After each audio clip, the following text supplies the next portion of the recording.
Fala Eliyahu Ben Abraham, é um prazer imenso conversar com você. Hoje nós iniciaremos uma pequena série sobre dízimos, ofertas e contribuições. Iremos falar um pouco sobre o dízimo cobrado hoje, né? E eu intitulei esse primeiro vídeo como a perigosa mentira sobre o dízimo. E por que perigosa mentira? Porque muitas pessoas, elas estão aproveitando dessa ideia de dízimo para poder ficarem ricas ou construir os seus impérios. Hoje estudaremos um pouco sobre a perigosa mentira sobre o dízimo, depois vamos falar um pouco sobre, nesse mesmo estudo, vamos falar também sobre ofertas, e no outro estudo iremos falar sobre contribuições, né? Pecado ou não, é um erro ou não. Bom, tudo isso dentro do contexto sobre dízimos e ofertas. Hoje eu estou gravando em apenas áudio aqui, com uma leve imagem, para que você possa então se identificar aí no YouTube. Bom, eu estou divulgando esse vídeo no canal Família Israelita, no YouTube, também nos canais do Facebook, né? Também Família Israelita. E também você encontrará esse estudo no site www.familiaisraelita.com.br, ok? Bom, começamos então o estudo. O mundo cristão se apropriou de uma mitzvah ordenada pelo Eterno em sua Torá, cuja aplicabilidade, função, usufruto, local e objetividade são específicos de um determinado contexto e período de tempo vigente pela Sagrada Torá. Adonai, nosso Criador, nosso Deus, ordenou o sistema de dízimos para uma função específica, e ele mesmo chama de ladrão todo aquele que se utiliza da mitzvah indevidamente, conforme foi revelado ao profeta Malaquias. Vamos ler? Abra agora a sua Bíblia no livro de Malaquias, capítulo 3, do 8 ao 9. Por favor, não deixe de acompanhar as Sagradas Escrituras enquanto eu falo. Pegue lá a sua Bíblia, não sei aonde você está. Pegue a sua Bíblia e abra agora comigo no livro de Malaquias, capítulo 3, versos do 8 ao 9. Eu vou ler aqui, acompanhe comigo. Pode um homem roubar a Deus? Contudo, vocês estão me roubando. E ainda perguntam, como é que te roubamos? Nos dízimos e nas ofertas, vocês estão debaixo de grande maldição, porque estão me roubando. A nação de Israel toda está roubando. Bom, vamos também ler um outro texto que está no livro de Neemias. Neemias, capítulo 13, versos 10 e versos 12. Enquanto você está aí procurando em sua Bíblia o livro de Neemias, capítulo 13, do 10 ao 12. Achou?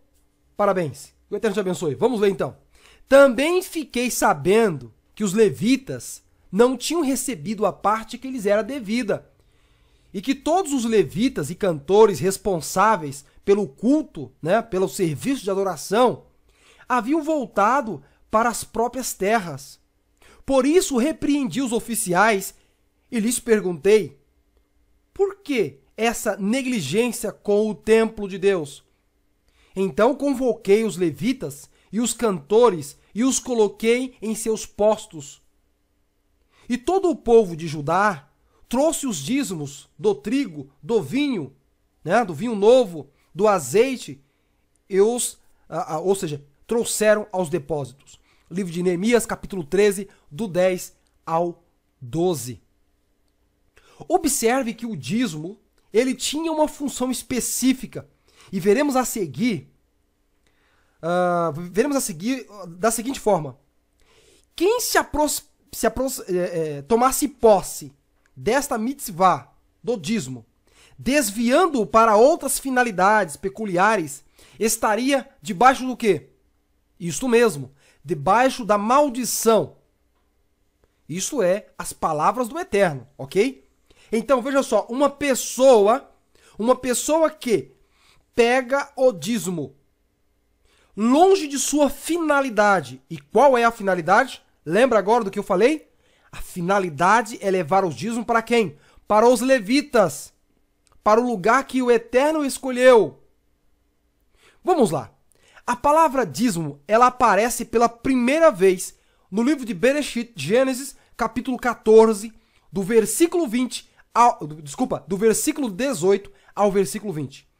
No episódio da matança dos reis, feita por Abraão, após o patriarca ter recuperado o seu sobrinho e todos os seus bens, e dos despojos que sobrou, Abraão então dá o dízimo, né? Segundo algumas versões, Abraão então dá o dízimo ao sacerdote Melquisedeque, que significa rei justo, o rei justo, Melquisedeque, né? Ou seja, em português ficou Melquisedeque, mas nós sabemos que a palavra é Melquisedeque, que quer dizer rei justo. Então Abraão separou um quidush, né? Melquisedeque então preparou um quidush com pão e vinho para celebrar a vitória de Abraão. Embora nesse contexto o dízimo apareça como uma oferta de gratidão, porém o direcionamento desta oferta estava correto. Há aqueles que alegam, né, que o dízimo não está entrelaçado ao templo, não está ligado ao templo. Mas observe bem, quando Abraão devolve o dízimo ou dá o dízimo, Abraão está dando o dízimo para um sacerdote, ok? Anote o que eu estou dizendo a você. Ele dá o dízimo para um sacerdote, ok? Isso está correto. Está corretíssimo. Foi direcionada a um sacerdote do Deus Altíssimo. Portanto, não fugiu da regra da Torá. Porque a regra da Torá é que o dízimo deve ser dado para um sacerdote. Mesmo para aqueles que defendem o dízimo como oferta, de acordo com o contexto em si, deveria ser entregue também a um sacerdote do Deus Altíssimo. E não a uma instituição religiosa qualquer. Ora, o texto é claro. O dízimo deve ser dado para os levitas. E não no levita no contexto espiritual, mas no contexto tribal, genético. Aqueles que nascem da tribo de Levi. Aqueles que fazem parte de Israel, que nasceu da descendência de Israel. Porém, Adonai, quando estabelece o povo de Israel como nação eleita e sacerdotal, Adonai faz do dízimo uma mitzvah na Torá. Ou seja, o Eterno irá, de uma forma, perpetuar a mitzvah, o mandamento do dízimo, transformando o princípio do dízimo em lei. A partir daí, o dízimo não poderia ser mais usado para outros fins, tornando-se em grande violação da Torá o seu uso indevido e por pessoas desabilitadas por Adonai. Isto é um fato irrefutável. O dízimo sempre foi dedicado aos sacerdotes. Sempre, sempre, desde o começo. Aí eu te faço uma pergunta. Quem é sacerdote entre nós? Existe alguém aqui? Aí muitos podem dizer, não, o sacerdote é Yeshua. Ok, existe alguém ministrando aqui no templo terrestre? Porque segundo o livro de Hebreus, Yeshua está num templo não feito por mãos humanas. Quem é a pessoa que está recebendo o dízimo aqui? Existe um trabalho, existe um templo? Lógico que não existe, né? Lógico que não existe. Bom, eu vou entrar em outro assunto. Será que o dízimo era apenas um? O que você acha? Quantos tipos de dízimos existia? Algumas pessoas acham que o dízimo era só um e estão erradas. O mundo cristão se apropriou da mitzvah do dízimo porque viu nele um sistema lucrativo, ok? De enriquecimento ilícito, muito rápido e de construção de grandes impérios. Quantas igrejas poderosas que está instalada em todo o planeta. Diversos, não é verdade? Várias denominações religiosas. Mas vem a pergunta que não quer calar. Dízimo era apenas um? O que você acha? Você que está me ouvindo neste momento, o que você pensa? Será que dízimo era apenas um? Um tipo de dízimo? Ah, meus irmãos, é aqui que começa o problema para a religião cristã e suas afiliadas. A grande maioria das igrejas ditas evangélicas e a própria IRCA, Igreja Católica Apostólica Romana, não mencionam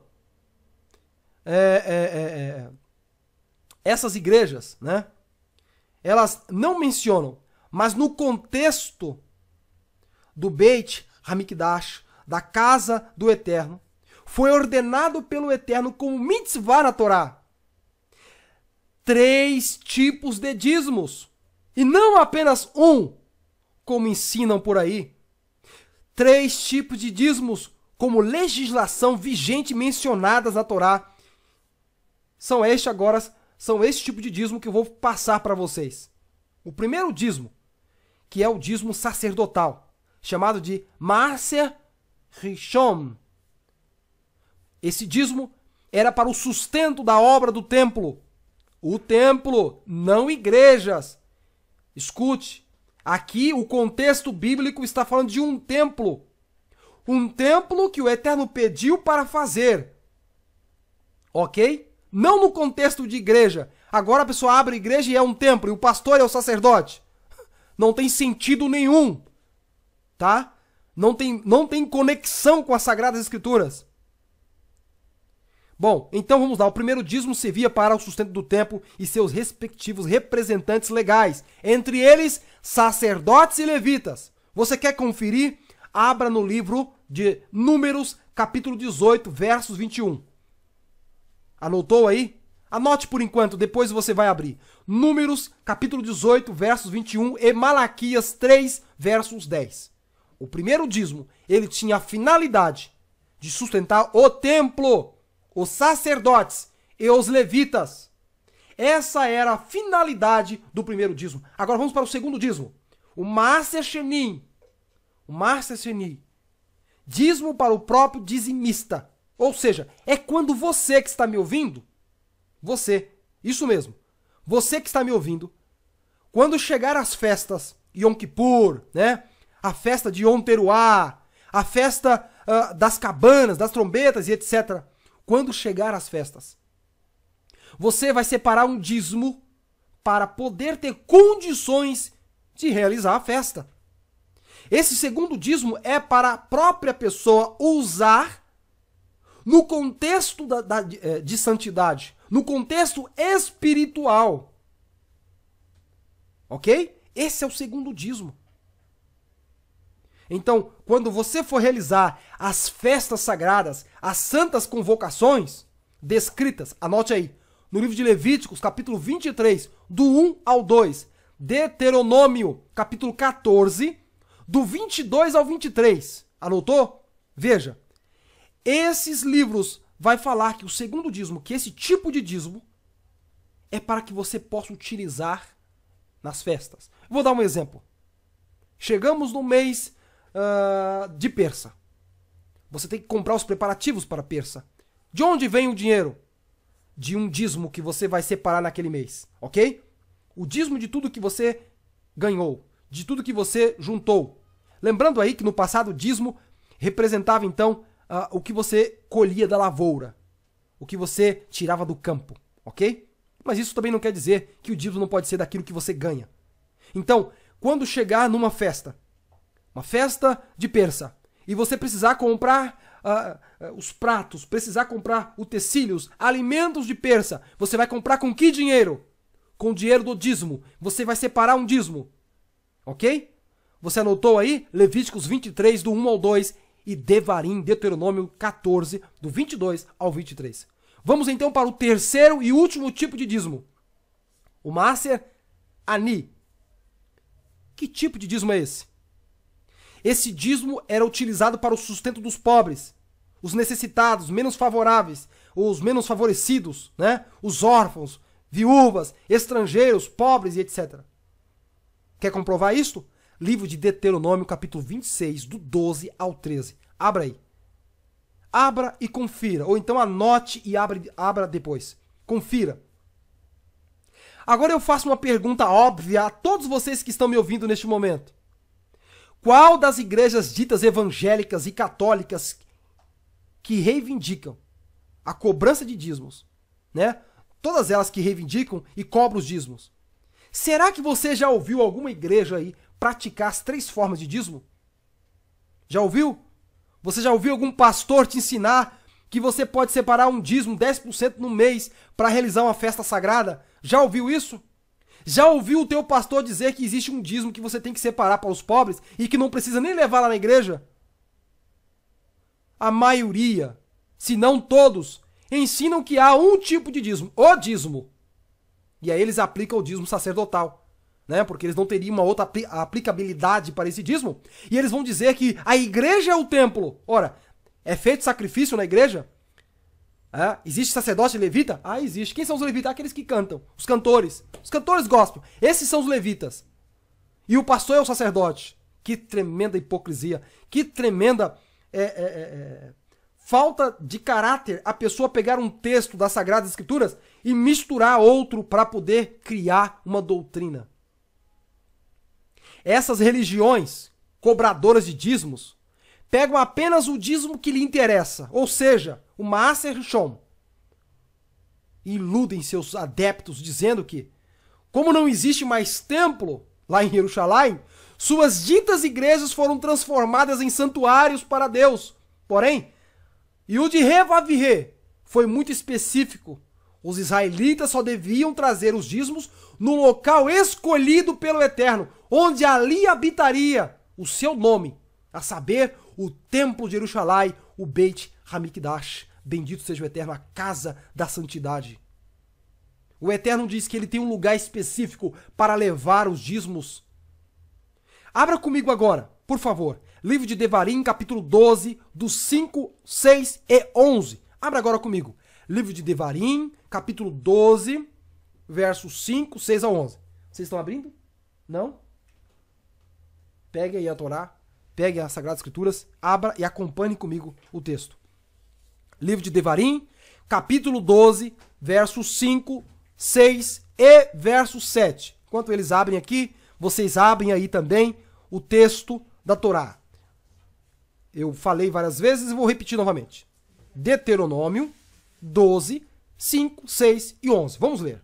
Diz assim: mas procurarão o local que Adonai, o seu Deus, escolher, dentre todas as tribos, para ali pôr o seu nome e sua habitação. Para lá vocês deverão ir e levar holocaustos e sacrifícios, dízimos e dádivas especiais. O que em voto tiverem prometido as suas ofertas voluntárias, e a primeira cria de todos os rebanhos, então para o lugar que Adonai, o seu Deus, escolher, como habitação de seu nome, ou seja, está falando do templo, vocês levarão tudo o que eu ordenar a vocês, holocaustos, sacrifícios, dízimos e dádivas especiais, e tudo o que tiverem prometido em voto a Adonai. Aqui no livro de Devarim, Deuteronômio, o Eterno está falando que ele escolheu o lugar, e esse lugar é o templo sagrado. É o Beit Hamikdash, a casa sagrada, o templo do Eterno, a moradia do nome do Eterno. Aí está o erro grave de todas as instituições religiosas, cobradores de dízimos. Eles ignoram e desprezam uma ordem expressa do Eterno que ordena a todo israelita levar seus dízimos a um local específico onde o Eterno estabeleceria o seu nome. Vou repetir de novo. Onde? A casa da santidade, Beit Hamikdash. Tais instituições pretendem aplicar nos dias de hoje, ignorando o restante de todo o texto. Isto é zombar do Eterno. Isto é fazer dos seus seguidores zumbis. E é isso que estão fazendo. Assim diz a Torá a respeito da herança da tribo de Levi. Prestem atenção no que eu vou falar para vocês aqui agora. Abra comigo no livro de Números, capítulo 18, versos 24. Enquanto você abre, o pessoal aqui também está abrindo. Números, capítulo 18, versos 24. Números, capítulo 18, versos 24. Supondo que você já abriu, ok? Eu vou ler. Porque os dízimos que os filhos de Israel oferecerem ao Eterno, aí o de Revavirê, em oferta alçada, eu os tenho dado por herança aos levitas, porquanto eu lhes disse que nenhuma herança teria entre os filhos de Israel. Bom, eu acho tenho certeza, não acho, né? Tenho certeza que textos como este falam muito. Nesta mitzvah, até o dízimo sendo dado como ofertas, deveriam ser direcionadas aos levitas, e não para outros fins. Somente, né, os da linhagem de Arão atuavam como sacerdotes no templo. Cabia, porém, aos levitas, os sacerdotes em geral, aos levitas, né, que fazia todo o serviço que a eles eram cabidos fazer. Normalmente o dízimo era repartido entre eles.